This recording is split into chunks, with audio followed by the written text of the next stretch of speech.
O melhoramento das linhagens biotecnológicas é desejável, porque o organismo produtor e seu comportamento no bioprocesso são um dos 4 pontos fundamentais em biotecnologia, juntamente com o meio de produção, com a forma de condução do processo e as operações unitárias aplicadas para a recuperação e purificação do produto a partir do efluente. Nem todos os espécimes dentro de uma espécie apresentam exatamente as mesmas características bioquímicas e morfológicas, um princípio que vale para os organismos de aplicação biotecnológica. Apesar de possuírem o mesmo genoma e, com isso, as mesmas vias bioquímicas, os indivíduos de uma espécie podem apresentar variações genéticas que influenciam o crescimento, a morfologia, o desenvolvimento, características nutricionais, reações bioquímicas particulares e a regulação metabólica. Esses aspectos são importantes para a capacidade de acumular o produto e a produtividade do sistema, que mede o quanto se produz ao longo do tempo, para o rendimento de um processo biotecnológico, que mede o quanto de substrato é convertido a produto, e para a eficiência da conversão, que mede a relação entre a produção real e a teórica.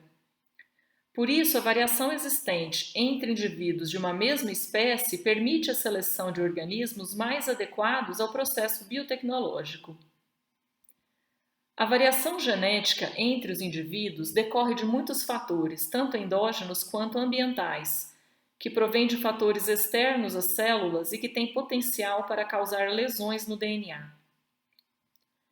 Dentre os fatores endógenos, são relevantes os erros no processo de replicação do DNA durante a fase de síntese, anterior ao processo de divisão celular.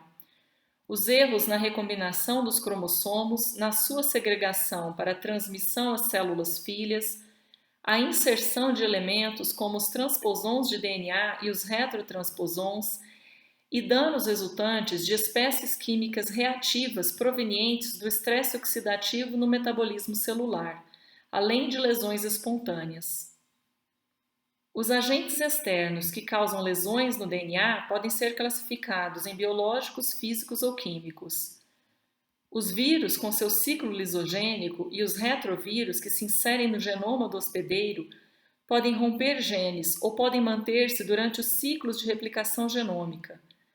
Podem alterar o padrão de expressão dos genes vizinhos, além de carregar material genético para outros hospedeiros quando retornam ao ciclo lítico. A conjugação entre as bactérias é outro fator que permite a transferência de informação genética de uma célula para outra. Os raios-X utilizados em diagnóstico e as radiações ionizantes, como os raios alfa, beta e gama, provenientes de radioisótopos ou que adentram a atmosfera, podem causar quebras no esqueleto do DNA e nas suas bases nitrogenadas. A luz UV pode causar ligações cruzadas entre timinas adjacentes no DNA, promovendo ligações covalentes e dímeros que dobram uma das fitas e são altamente prejudiciais para a replicação se não forem reparados. Uma série de agentes químicos causa lesões na molécula de DNA. Incluímos as substâncias presentes no tabaco, nitrosaminas de metilsulfato e outros alquilantes que transferem grupos metil para o DNA. Etanol, que é convertido a acetaldeído no metabolismo, os hidrocarbonetos policíclicos aromáticos ou PHAs formados na queima de madeira, carvão e outros materiais orgânicos. Fármacos antineoplásicos, como os que promovem ligações cruzadas entre as bases. Nitratos e nitritos presentes em alimentos embutidos e que promovem a formação de nitrosaminas e ácido nitroso. Outros tipos de conservantes e corantes, além de reagentes orgânicos como benzeno, fenol, piridina, brometo de etídio e acrilamida, dentre muitos outros. A formação de lesões no DNA não corresponde necessariamente a uma mutação, porque em todos os organismos existem mecanismos de reparo que atuam para retomar a integridade da sequência de bases e do esqueleto da dupla fita. Porém, quanto maior a intensidade da exposição, maior a quantidade de lesões que se acumulam e maior a probabilidade de que resultem lesões não reparadas. Uma mutação é uma alteração permanente do DNA, que pode ser proveniente de uma lesão causada por fatores endógenos ou ambientais, que porém não foi reparada e passa a ser transmitida quando a célula se divide. Alterações somáticas em células não germinais podem iniciar um processo de proliferação desordenada e, com o acúmulo progressivo de erros, resultar na malignização. Alterações em células que dão origem aos óvulos e espermatozoides terão efeitos nas gerações seguintes. Nos micro-organismos e outros organismos de aplicação biotecnológica, a variação genômica, fonte de variedade bioquímica e morfológica, pode resultar em características vantajosas ao processo biotecnológico e, portanto, podem ser selecionadas. É possível aplicar intencionalmente processos que resultem em modificações no DNA, a fim de aumentar as chances de se obter mutantes, que depois serão submetidos a um procedimento de seleção e avaliados quanto ao seu desempenho no processo biotecnológico. As alterações decorrentes de engenharia genética são elaboradamente dirigidas para genes ou outras sequências funcionais cuja alteração pode interferir na regulação metabólica, na inativação de reações ou vias bioquímicas e modificações morfológicas. A engenharia genética pode fazer uso da recombinação entre sequências homólogas, que facilita a inserção em pontos conhecidos de um genoma, mas a integração ectópica em pontos aleatórios é uma possibilidade. A mutagênese é a exposição intencional de organismos a agentes mutagênicos que causam lesões no DNA. As mutações resultantes das lesões não reparadas devido à sobrecarga do sistema de reparo podem ocorrer aleatoriamente, gerando modificações bioquímicas, regulatórias e morfológicas vantajosas ao processo. Ambos os métodos requerem cuidado nos procedimentos para selecionar o mutante com as características desejadas. A construção de mutantes de engenharia genética requer as ferramentas necessárias à tecnologia do DNA recombinante: vetores moleculares, enzimas de restrição, método de obtenção do segmento de DNA a ser clonado e ligação do DNA. Depois, é preciso transferir para as células hospedeiras intermediárias para a propagação do DNA recombinante e um método para a transferência do DNA para o hospedeiro final, além da avaliação dos mutantes quanto à manutenção extracromossômica possível em procariotos ou a integração no genoma eucarioto, antes de serem avaliados quanto ao desempenho no bioprocesso. O mutante obtido por tecnologia do DNA recombinante é um OGM, independentemente se a manutenção da informação se dá por integração no cromossomo hospedeiro ou é extracromossômica. Para a obtenção de mutantes pelo método clássico, é possível aplicar um dos agentes mutagênicos que induzem lesões no DNA, como exposição a radiações ou mutagênicos químicos.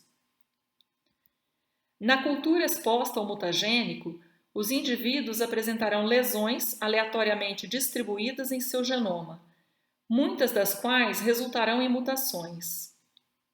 Os mutantes serão cultivados e isolados por meio de repiques sucessivos e submetidos à análise de pureza da cultura, antes de serem selecionados em testes rápidos e quanto ao desempenho em bioprocessos de escala laboratorial, para que finalmente seja escolhida a linhagem com melhor desempenho.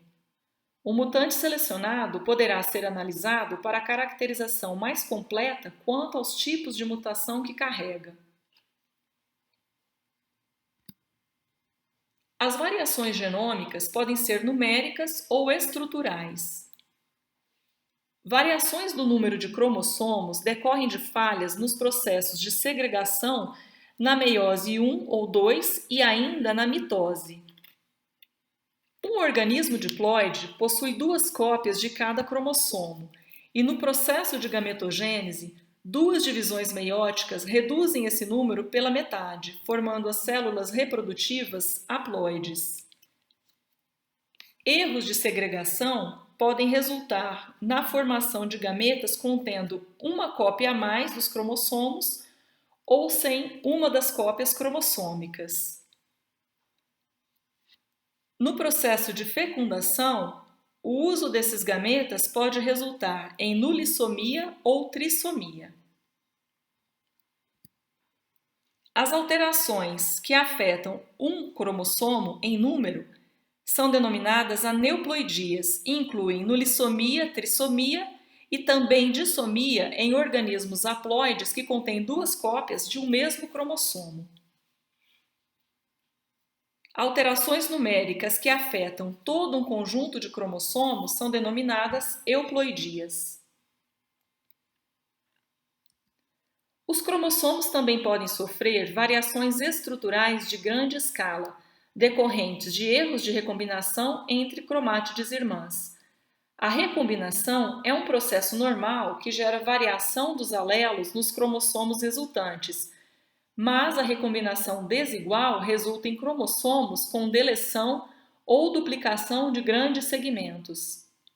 Radiações ionizantes e outros mutagênicos que promovem quebra do esqueleto carbônico das fitas de DNA também podem causar deleções, pela perda de segmentos internos resultantes de quebras em mais de um ponto do cromossomo ou de segmentos terminais. Outras alterações cromossômicas estruturais são as inversões, resultantes de erros na recombinação. A junção das extremidades de um mesmo cromossomo que perdeu seus telômeros, formando um cromossomo em anel. Quebras e translocações gerando cromossomos aberrantes pela troca recíproca de material entre cromossomos não homólogos ou homólogos, ou pela transferência de segmento de um cromossomo para outro. Os isocromossomos também caracterizam alterações estruturais e são formados pela divisão errônea dos centrômeros durante a separação das cromátides irmãs, gerando cromossomos que têm dois braços iguais. Variações de menor escala com frequência podem resultar em variações fenotípicas, se afetarem sequências regulatórias da expressão gênica, da estrutura da cromatina, do processamento de introns ou as regiões codificadoras. As variações de ponto consistem na troca de um par de bases por outro, ou SNPs, da sigla em inglês que significa polimorfismo de um único nucleotídeo, ou na inserção ou deleção de um par de bases, decorrentes de erros da DNA polimerase durante a replicação. Inserções e deleções podem atingir mais de um par de bases e também podem resultar de erros na replicação. Os agentes mutagênicos, como a luz UV, que induzem ligações cruzadas entre bases do DNA e dobras na molécula, atrapalham a replicação e, quando as lesões são muito frequentes, aumentam a probabilidade de que permaneçam mutações nas sequências, podendo afetar a função e a regulação de genes. Quanto ao efeito que exercem, as mutações podem ser silenciosas, quando a alteração resulta na substituição de um par de bases por outro, mas gera um novo códon do mesmo aminoácido. O produto final não é alterado. As mutações silenciosas podem também não afetar DNA codificador ou sequências funcionais. As mutações sinônimas resultam de uma substituição de par de bases com alteração do códon nas fitas de DNA, gerando um novo códon de aminoácido com função semelhante. Por exemplo, glutamato e aspartato, que possuem ambos um grupo R com grupo funcional carboxílico e carga negativa. Quando a substituição de par de bases resulta na troca de um códon pelo de outro aminoácido com função diferente, a mutação é não sinônima ou de sentido trocado, porque muito provavelmente o produto proteico apresentará deficiência ou perda na função. É o caso da anemia falciforme, que resulta da alteração de um códon de glutamato por outro de valina na cadeia de beta-globina, gerando instabilidade na estrutura da hemoglobina. Mutações sem sentido são formadas quando a alteração de sequência introduz um códon de terminação, impedindo a formação do produto proteico. Alterações na matriz de leitura resultam da deleção ou inserção de um ou mais pares de bases, exceto uma trinca ou múltiplos de 3. Essas alterações, que podem decorrer de deslizes da DNA polimerase, principalmente durante a replicação de segmentos repetitivos, geram códons alterados a partir do ponto de inserção ou deleção e, muito comumente, impedem a síntese do produto. Se uma trinca inteira for perdida, a matriz de leitura será preservada, mas o produto terá um aminoácido a menos.